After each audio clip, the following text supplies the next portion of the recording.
But for now, just settling into your posture, hoping my microphone is close enough to me here. Sorry. Okay.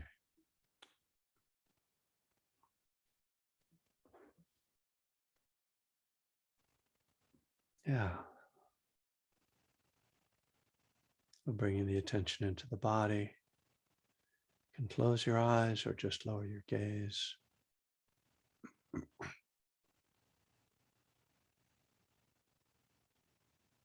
And first, just feel how you're holding your body. Whether there's any tightness or rigidity. Seeing how you're aligned, the spine and the neck and the head.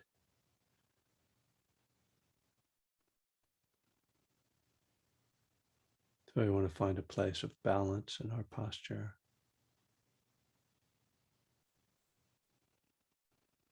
And we want to be able to soften and relax even as we stay upright and alert.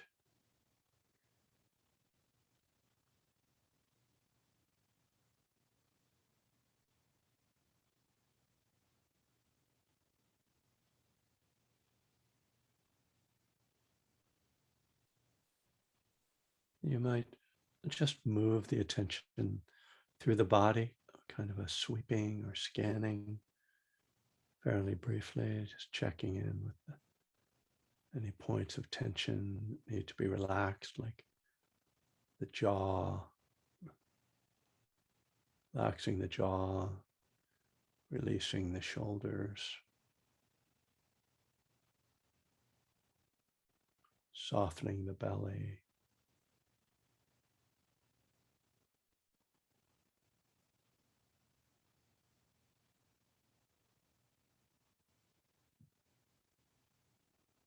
So there's a sense of letting go, of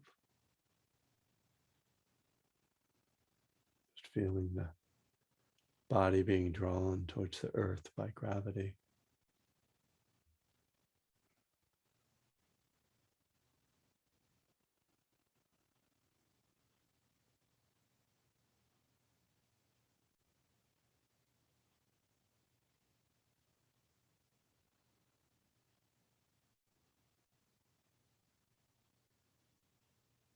We can notice the body as a variety of different points of sensation.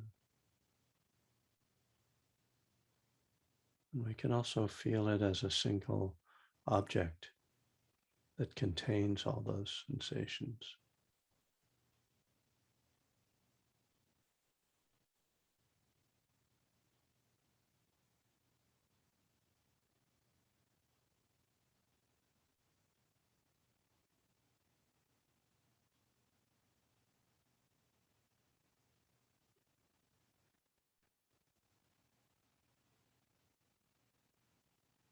When we talk about sensations in the body, it's also important to notice the felt experience on the mood or emotional level in the body.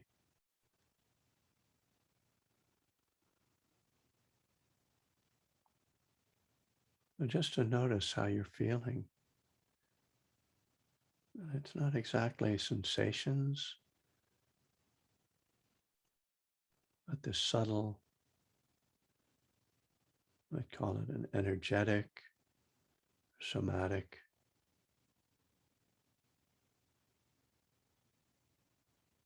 experience that indicates some mind state.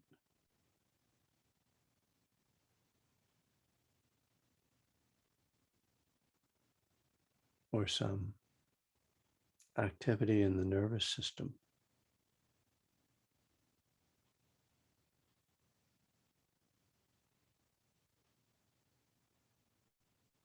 So here we see right away the connection between mind and body.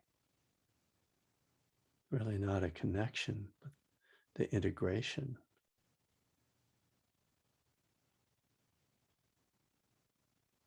really inseparable.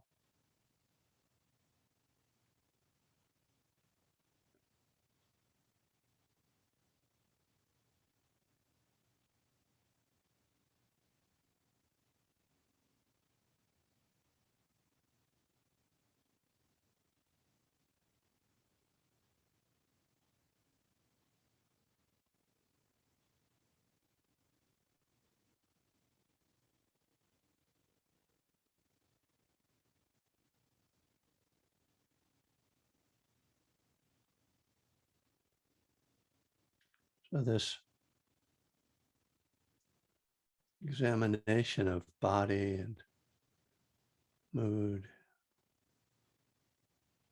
can just helps to bring us into the present moment, into our present moment experience, to really see it clearly.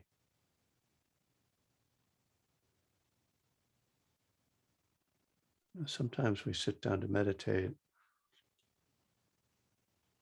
and kind of try to go somewhere else. It's important to first be here, to just be with what is present. And then perhaps through intentional movements of awareness, concentration, mindfulness, we will go somewhere else. We will develop different mind states or moods.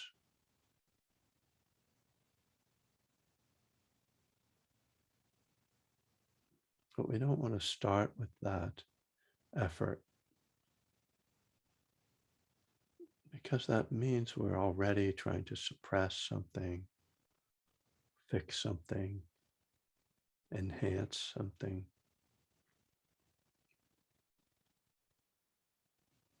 So just start with what is, with a sense of acceptance, non-resistance. It's okay. Not perfect, but okay.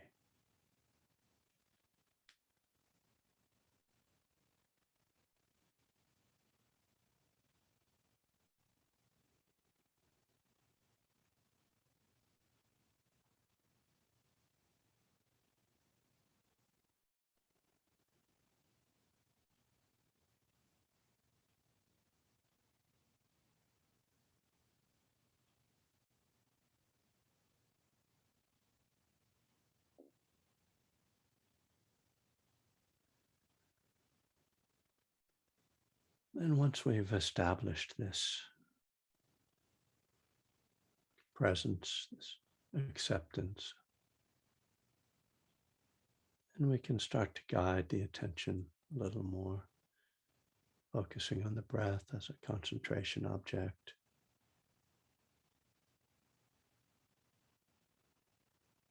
connecting with the breath either at the nostrils, the touch sensation of air coming in and out.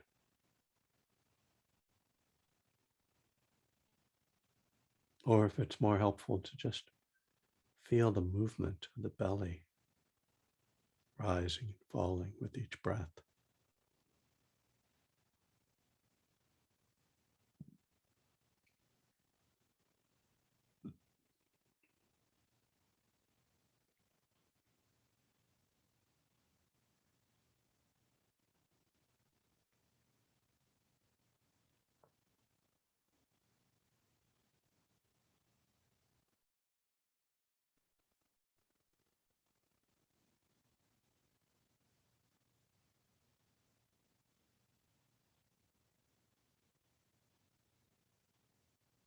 Your breath is subtle, largely a neutral experience, neither pleasant nor unpleasant. So it doesn't attract our attention typically.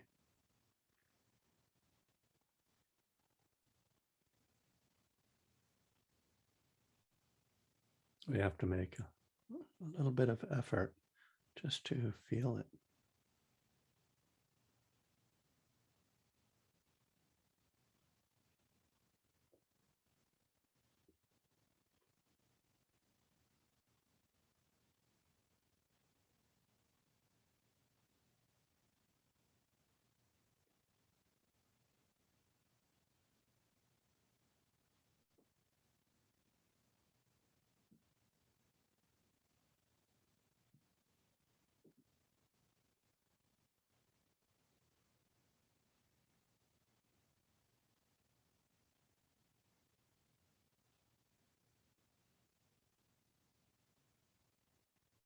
Even then,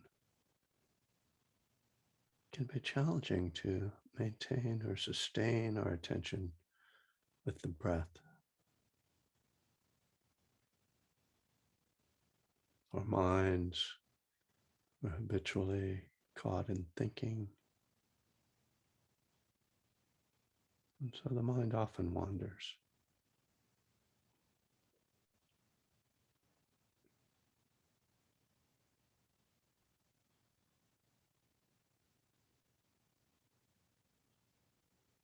So this becomes another important element of our practice, how to work with the wandering mind.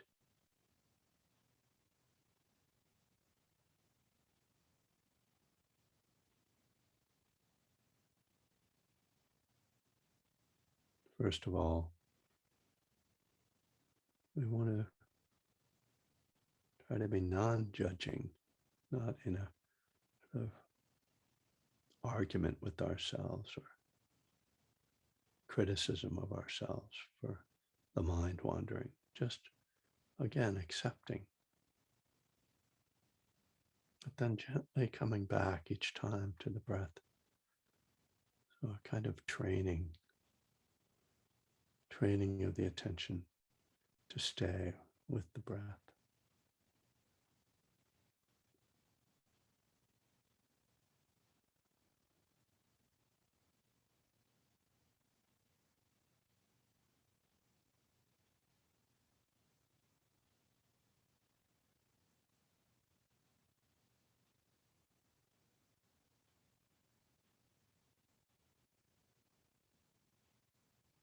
The phrase, keep coming back, that we speak at the end of 12-step meetings really applies to mindfulness of the breath as well.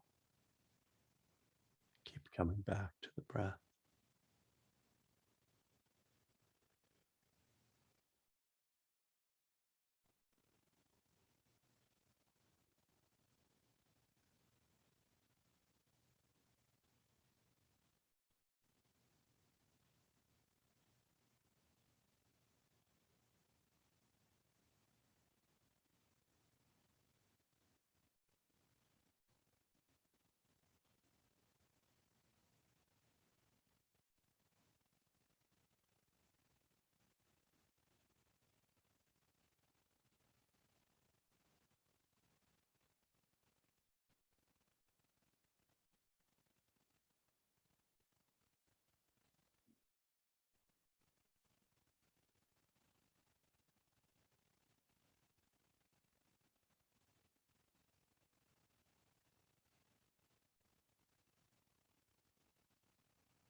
Besides simply coming back to the breath, when the mind wanders, it can also be useful to just notice the thoughts, start to see the patterns, the habitual fears or resentments,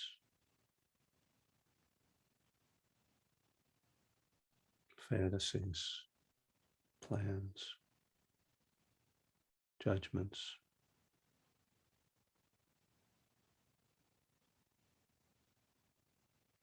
not getting caught up in analysis or kind of personal therapy, but just to observe, start to step away from, to even disidentify with these habits, to just see that they are just almost energies. Or Buddha talks about outflows of the mind. Like these are just discharges of our brain.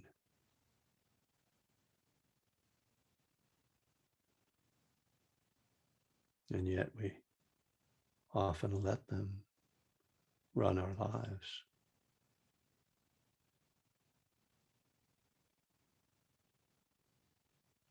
Seeing and disidentifying with these habitual patterns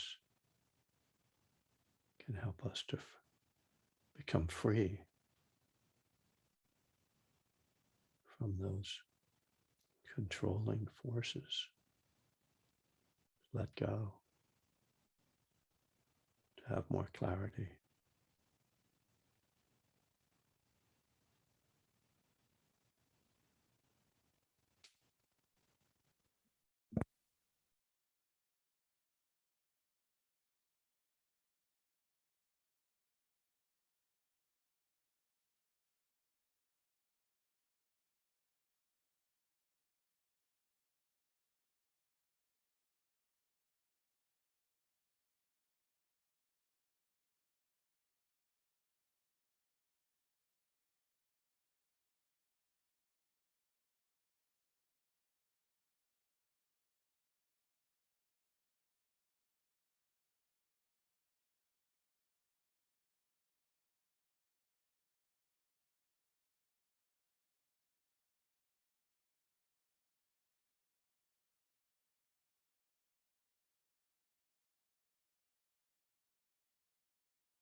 So maybe that was a lot of talking.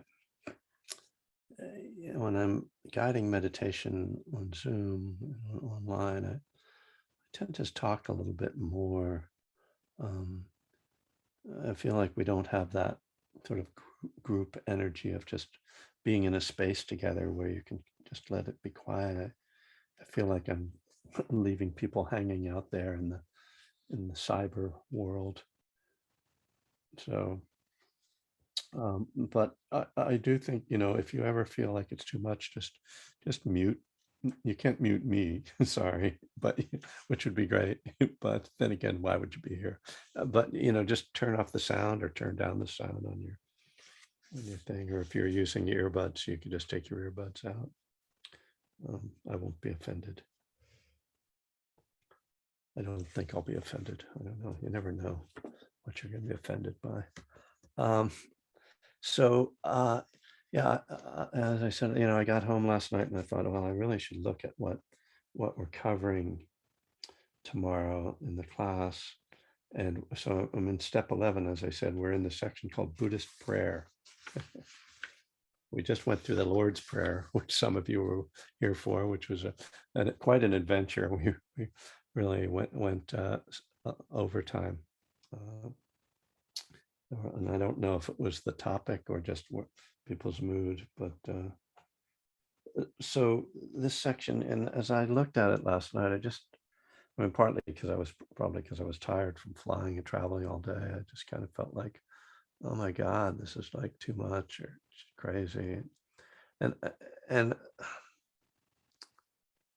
it's one of those topics that, I'll get asked about, because like, oh, well, you're the Buddhist 12-step person. Well, how am I supposed to pray, kind of thing, solve that problem for me, kind of like, sometimes when you're a meditation teacher, people treat you like the answer man, put a quarter in and ask a question, get the printout of the answer.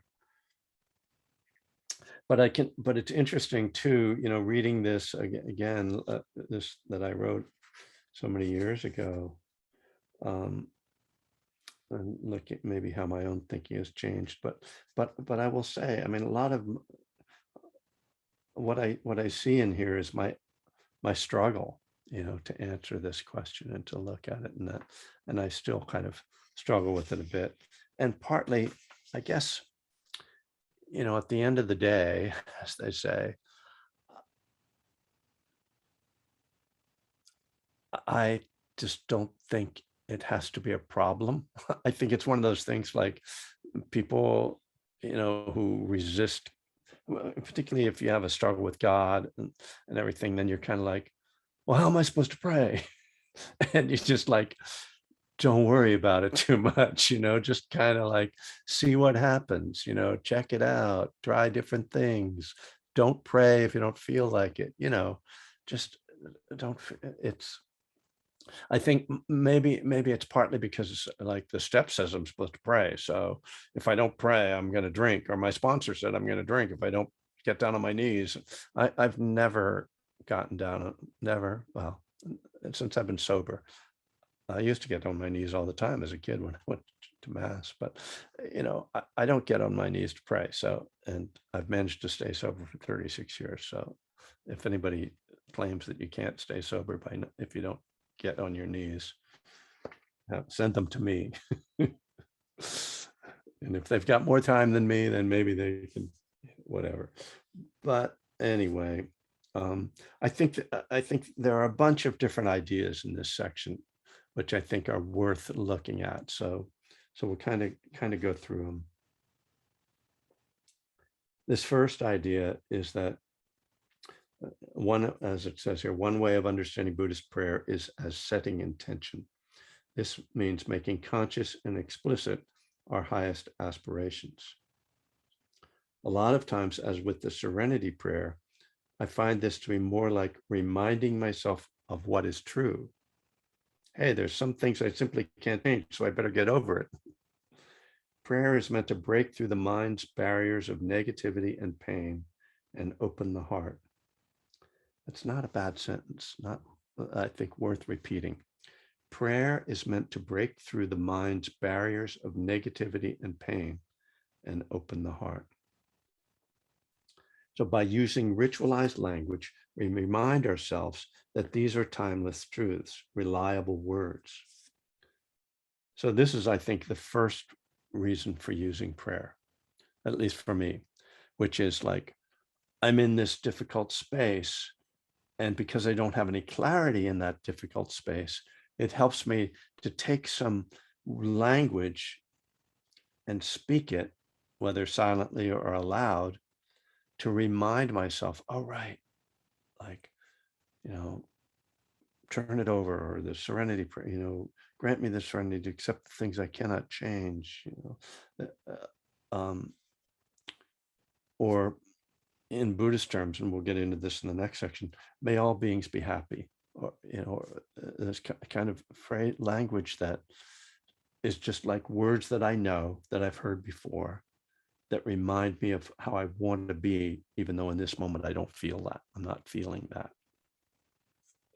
So that, I think, is kind of that.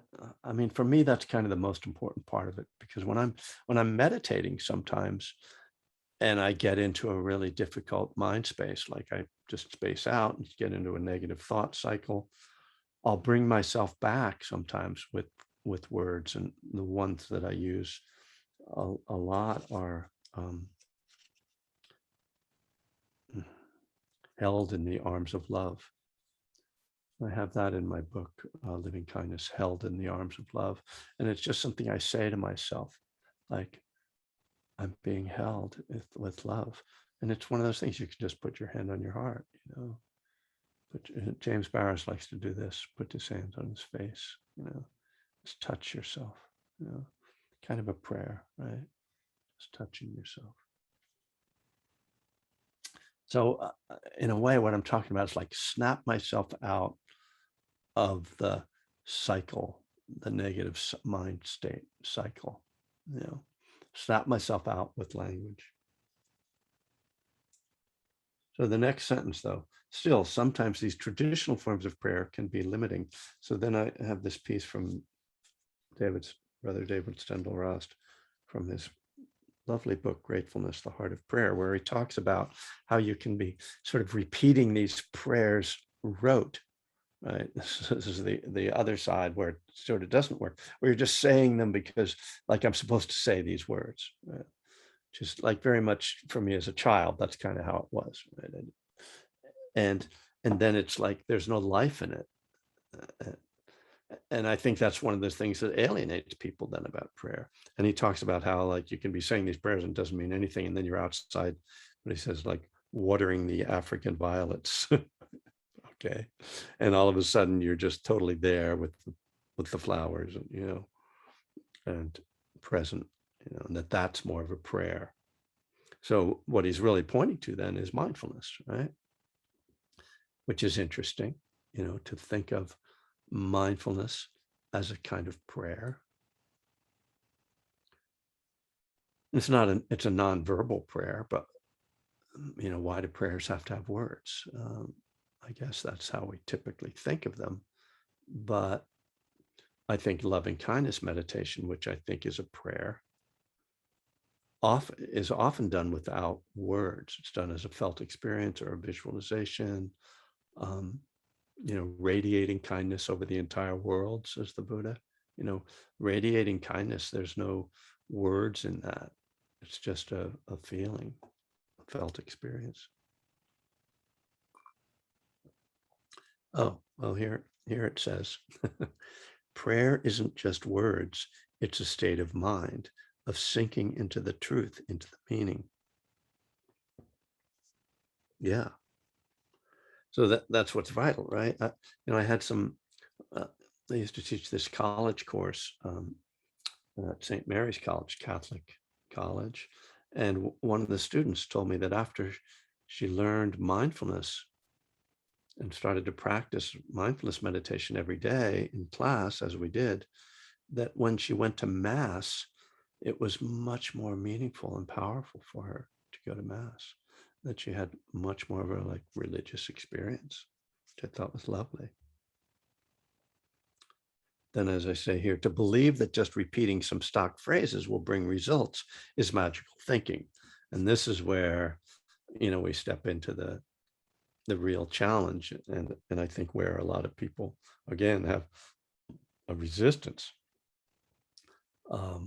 Or maybe they have a grasping, oh, I've got to say these prayers and it's going to, make that person recover from their illness, or it's going to solve my problems if I just repeat this prayer over and over. And I mean, as I say that, I immediately have a, a somewhat sacrilegious thought about Buddhists who, repeat a mantra 100,000 times. But my understanding of that is that it's concentration practice, ultimately. It's not, saying these words is going to create some magic.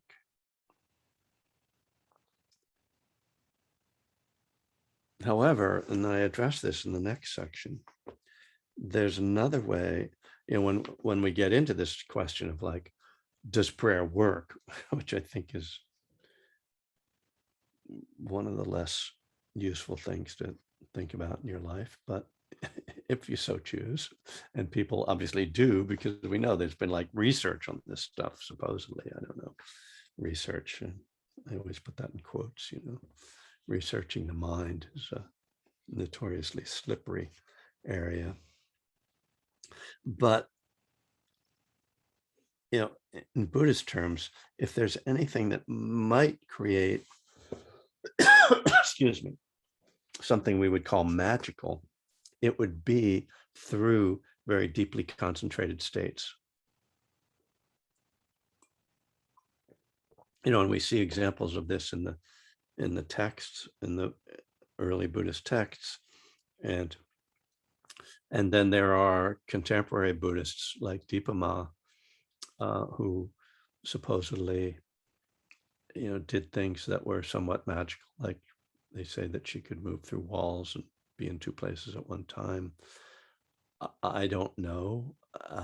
I'm skeptical of things like that, but I just kind of feel like I don't need to know that. It's one of those things. I could have an opinion. That would be really helpful. Is there life after death? Well, this is what I believe. Like, it really doesn't matter. Like what I believe. It's there. There's a reality that's unknown, and then, I can make something up about it. Nonetheless, okay, just to talk about this a little bit. In these very deep states of concentration, there's a couple things about them. One critical thing about those states of concentration is that there cannot be even a whisper of craving or a whisper of ego or self. Because as soon as that arises, the concentration state, the purity of the concentration state is corrupted. This is a strange language, I guess, but it's really probably the most accurate language. And so, but what that means is that if there can't be a whisper of desire or a whisper of ego, then you can't be trying to get something.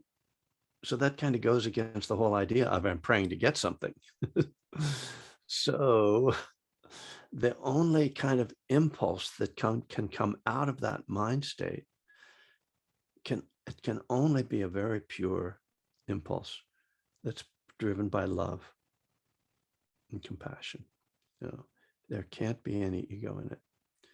So the idea that, okay, I'm going to learn to concentrate really well so that I can get the stuff I want. Just, no, it's not going to work.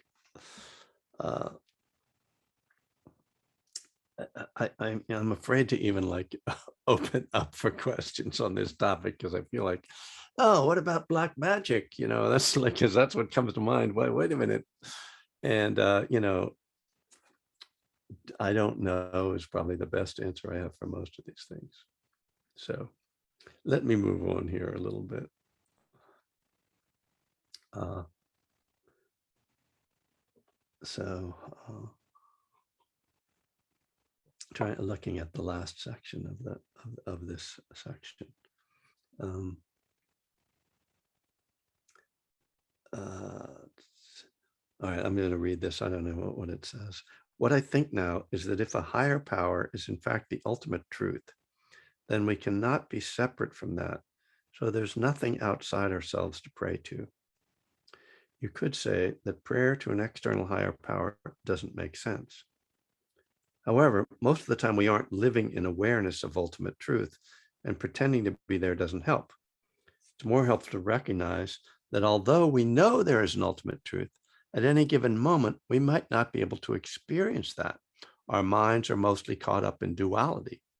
So it's more realistic to act from that place we really are than from some idealized perfection. So this is sort of responding to the idea of, now that I know that there's no God, why should I pray? And as I'm getting at here, it's like, yeah, maybe there's no God, but when you say those words to yourself, does it help you? That's kind of how I look at it. It's very practical, very, pragmatic.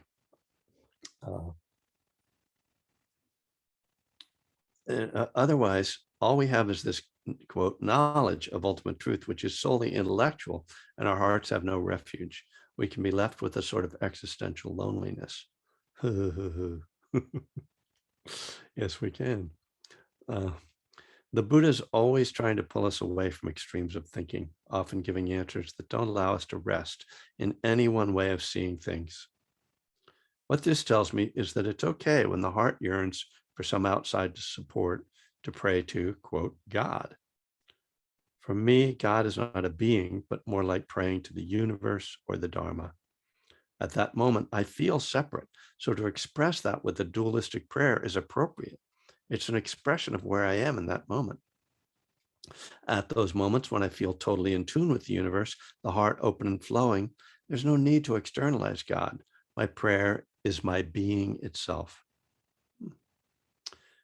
To me, my spiritual life is meant to be a support, not an intellectual exercise.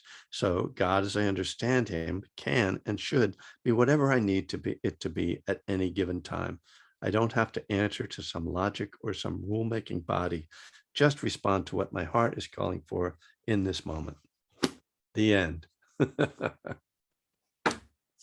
like that. I mean, I'm trying to like tell people to shut up and stop bothering me. Like, stop trying to figure this shit out. And like, you're getting it all into your head. Just do what needs to be done for your heart. I think, this is where so much of the conflict, if people have conflict around these issues, around God, around the steps, comes is in the head. And if we can let go of that, then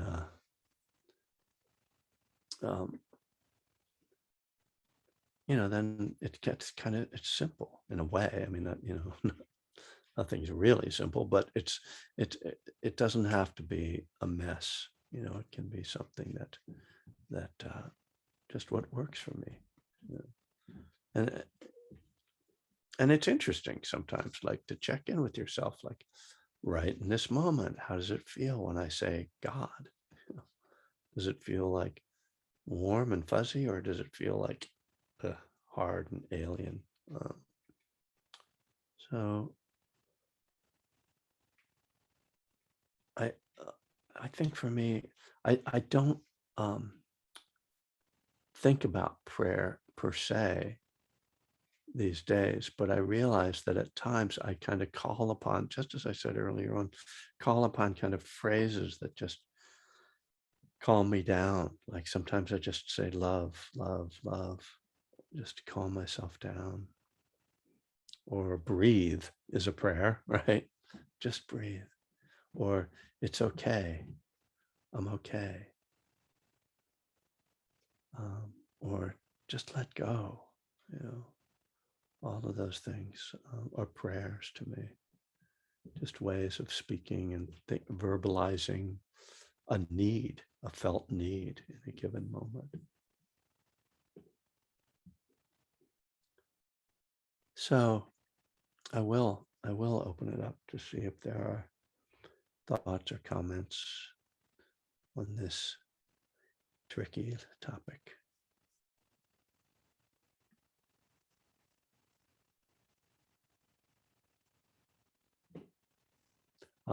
Hello, Deborah.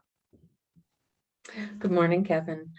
A while ago, I wrote my own third step prayer, something to say in the morning before I got out of bed. And no, I don't get on my knees.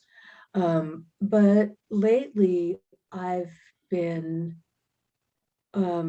changing it slightly. And I find that interesting, but then I go from rote, which was helpful to get in the practice of prayer. But I go to today, I need this, or, I'm calling upon for assistance or to help me honor my difficulties or uplift my heart, whatever. But I find it interesting because the switch to extemporaneous was very innate and I didn't think about it. And I loved that. So thank you for talking about prayer today. Yeah, thank you.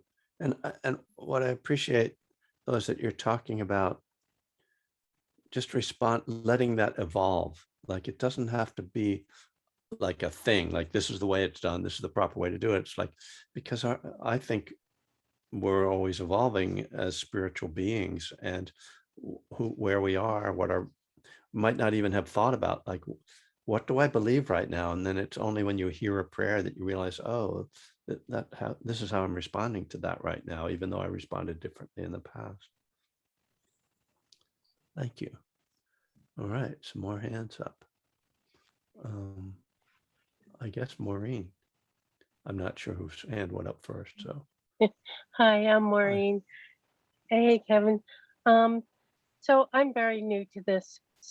So to me, like when I say those phrases of loving kindness to myself, like, may I be safe, may I be happy, or to me, that's a prayer. Mm-hmm. And I love those two last paragraphs you read on page 235, because my prayer is being itself, and I don't have to get all caught up in, whether I kneeled and said the third step prayer and I'm going to stay sober or not. Yeah. That I can be compassionate and kind and find that way. There's, I'm not sure who wrote it, but I heard it was,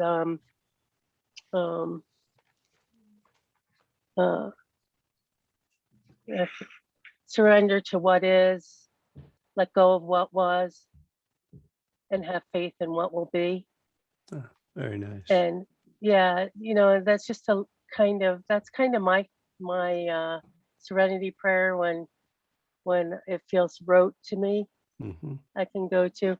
But thank you. I really appreciate that you brought up prayer, because it's something I have thought of. Yeah, thank you. No, thank you.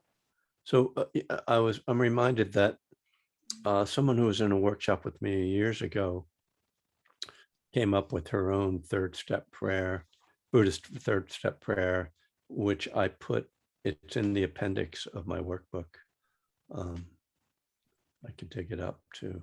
So while I'm listening, I'll try to dig it up for you and put it in the chat. You can do that, Kevin. Okay. Do you have it?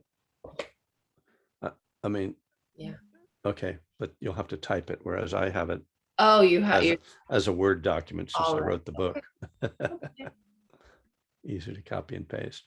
Kevin in MN, I believe that's not the Majjhima Nikaya, that's Minnesota, right? Kevin,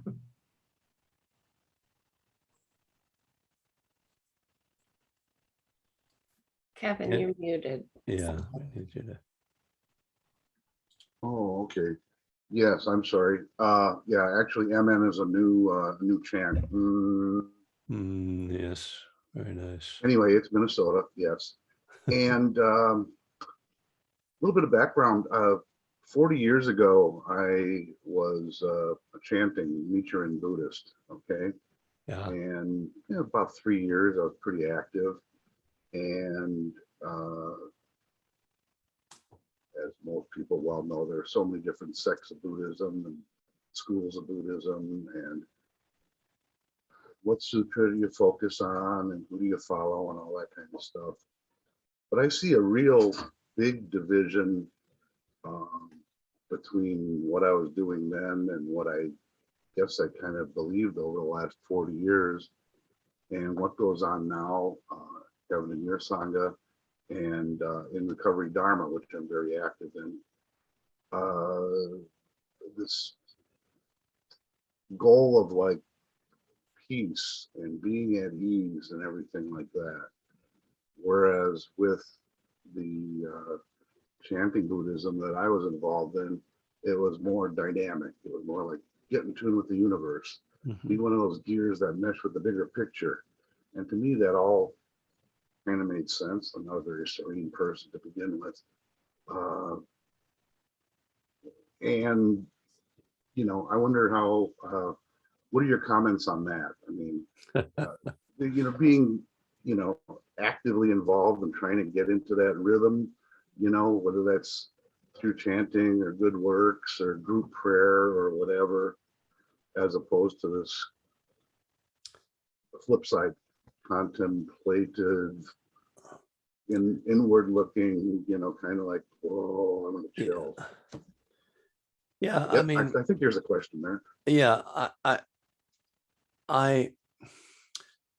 I'll say I'll say that it's not something that would work for me because I'm too much of a greed and aversive version individual. So it'd be very hard for me to use a practice like that skillfully. I think it's possible to use it skillfully, but Nichiren Buddhism, from a Theravadan viewpoint, it seems pretty far away from the early teachings. It's it very much came out of a particular individual in Japan, as you probably know, and was kind of meant to speak to people who weren't going to sort of for various reasons not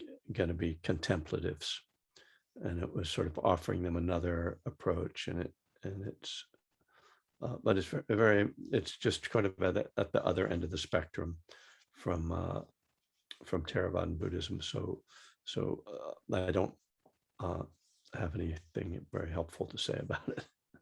Well, I mean, I guess that's kind of my question. I mean, it's a spectrum or an A/B choice, and the Nichiren Buddhists would argue that the sutra that Nichiren follows is, one of the Gautama's latest, one of his final type sutras.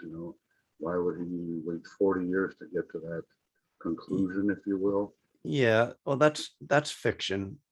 There are the Mahayana sutras like the Lotus and Diamond Sutra, Heart Sutra do not come from the Buddha.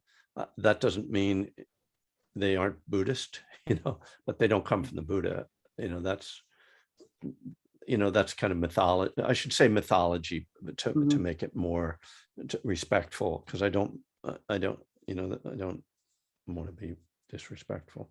I think what's clear is that chanting and mantra are long-standing aspects of Buddhist practice. going back to the original Buddhism. And the question really becomes what the intention is behind them. And it's something I actually have never really talked to my monastic teachers about. And it's come up for me recently to kind of ask them how they view the intention behind chanting. Because the original intention behind chanting the suttas was merely to preserve them, since they were not written down. It was a way of just transmitting and preserving the teachings. But eventually it became ritualized, and as you know, in things like the Nichiren tradition, and indeed in the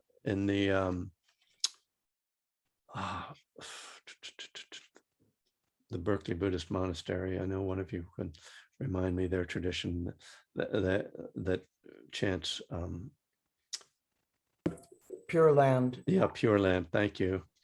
The Pure Land tradition also uses chanting for more, I could say, more worldly purposes, somewhat. And so, that's just kind of part of the evolution of the tradition. It's something you can, I'm sure, has been written about by more knowledgeable people than I. If I would look at what people say about it. I bet there's a book just on the history of chanting. But thank you for bringing it up. Thank you for your answer, Kev. Okay, I don't know if it's I'm trying to avoid trouble here. Sherry, another person in Minnesota, right? Yep, Duluth, Minnesota. Yeah, see, there you go. You guys are Hi, neighbor. I just wanted to thank you for your thoughts about how to keep it simple, because I can so easily get caught up in some book I'm reading and try and intellectualize everything and try and know the meaning behind it all. And right. and instead of just letting it, and then taking that little bit of knowledge that I've learned and just letting it be and using it in my life and to listen to my heart, not my head. Listen to that part of me that I know that it is the knowing part that doesn't come out of my head. Yeah. And I just wanted to thank you for that little reminder of that. And I'll pass. Yeah, thank you. So before we get to the last comment, something that just occurred to me that people might find interesting, and particularly Kevin in Minnesota. If you're interested in the history of Buddhism, there's a great book called How the Swans Came to the Lake, which it actually is kind of about how, ultimately it's about how Buddhism came to the West. But it's got a bunch of chapters that cover all the traditions, and it goes back to the earliest teachings and then got the different traditions and how they arose and the kind of history of them. Stephen Batch, that's written by Rick, who's dead now. What's his name? He was Rick Fields. Yeah, he was the editor of Yoga Journal. And Stephen Batchelor also has a book that's about the history of Buddhism and how it came to Europe. So and there's more than about Central Asian Buddhism there. Can't remember the title of that one. Awakening of the West, perhaps something like that. And that's where I've learned most of what I know about that stuff. So and if you're into history, it's really fun, really interesting stuff. So Steve, for the last person, because I've got to go after this. Thank you, Kevin. Welcome home. Thank you. I just wanted I'll make it quick. I know we're short on time, but I have to share an experience I had Sunday morning, and I attribute that experience to that step 11 and all the writing and the stuff that you touched on this morning. It really struck me. And I've gone back into A Burning Desire, and I'm reading it now for the third time because I'm just one of those people that somewhat agnostic. I'm trying to figure it out too. What is God? What is higher power? But I've been in this really dark place this last year, experiencing a lot of fear, And I've allowed my cravings to throw me into my food addiction, and I put on quite a bit of weight, and I just was getting just feeling a lot of worry and being scared. How am I going to get out of this? So I just sat down and told myself all last week when I was contemplating, why don't you just let whatever's going to happen, happen? You don't have to figure it out. You don't have to say, what is God for you? What is higher power? And Sunday morning, I woke up at 4:00 in the morning when my usual time I arise. And I have to tell you, I experienced complete 100% complete serenity. I don't know how it happened. I don't know why it happened. I don't understand it. All I know is that something in my head just said, you're going to be okay. And it was like, I had this most peaceful moment that I've ever had in my life. I've never experienced anything like it. And I thought, well, maybe this is higher power. Maybe this is the work I'm doing. But all I know is that I know I'm going to be okay. And I'm abstinent now, and I'm just living life and enjoying it. And this past few days has just been blissful. I don't know. Sometimes I don't understand what my mind does, but these readings, these readings just really speak to me. So thank you. And I'm just glad you're here. Just sometimes you don't understand what your mind does. That's better than me. Okay, all the time. That's wonderful, Steve. And I do think that we have these moments when the work blossoms, unfolds. It's not permanent, but we get a taste of it. And when we get a taste of it, that gives us more faith, both in ourselves and in the path. And we don't have to figure it out what that is. My view, I'll tell you what I think it is, so that I am trying to figure it out. It's the showing up. It's the persistence of showing up one day at a time, doing the work consistently, being on the path, being committed, getting and partly, your mind is becoming inclined towards that. You're filling your head with those thoughts and those intentions and those experiences to the point where they start to kind of crowd out the negativity. And it's always going to be a little bit of a vacillation there, where then it's just a wonderful feeling of impermanence, and I know, and now I know I'm not worried about everything. It just has kind of left me. It's all going to be okay. Yeah. Lovely. Well, that's a great note to end on. It's all going to be okay. Thank you, Steve. Thanks, everybody. Be well. And,